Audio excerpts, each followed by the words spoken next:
خان صاحب کا گھر ایک مثالی خاندان کی پہچان تھا۔ ان کے 3 بیٹے عدنان، کاشف اور حمزہ اپنی اپنی زندگیوں میں کامیاب تھے۔ سب بہن بھائی آپس میں بہت محبت سے رہتے۔ بچوں کی ہنسی، ماں کی دعائیں اور والد کی نصیحتیں اس گھر کو ایک جنت بناتی تھی۔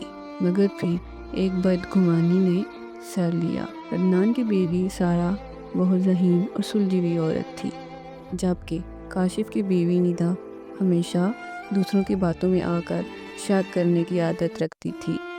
ایک دن ندا کی سہیلی اس کے کان میں سرگوشی کی، تم نے دیکھا سارہ کتنی ہوشیار ہے، ساس سسر کی آنکھوں کا تارا بنی ہوئی ہے، آخر میں ساری جائیداد اسی کو ملے گی۔ ندا کے دل میں شک پیدا ہو گیا، وہ ہر بات کو منفی انداز میں دیکھنے لگی۔ اگر سارہ اپنی ساس کی دعا لے آئی تو ندا کہتی، دیکھا ماں جی کو اپنے قابو میں کر رہی ہے۔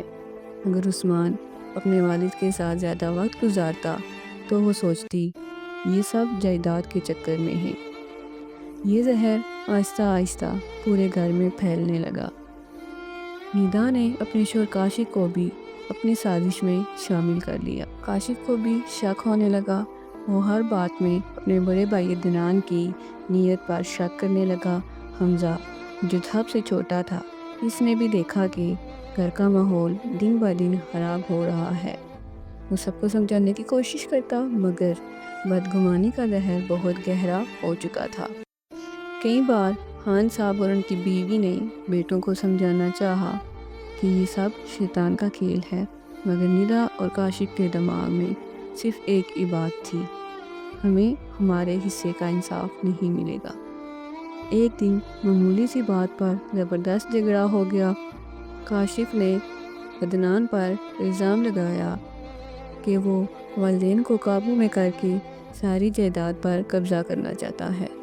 عدنان کو شدید دھچکا لگا، وہ چیخ کر بولا، کیا تمہیں اتنا بھی اعتبار نہیں؟ میں نے ہمیشہ تمہیں بھائی سمجھا اور تم مجھ پر الزام لگا رہے ہو۔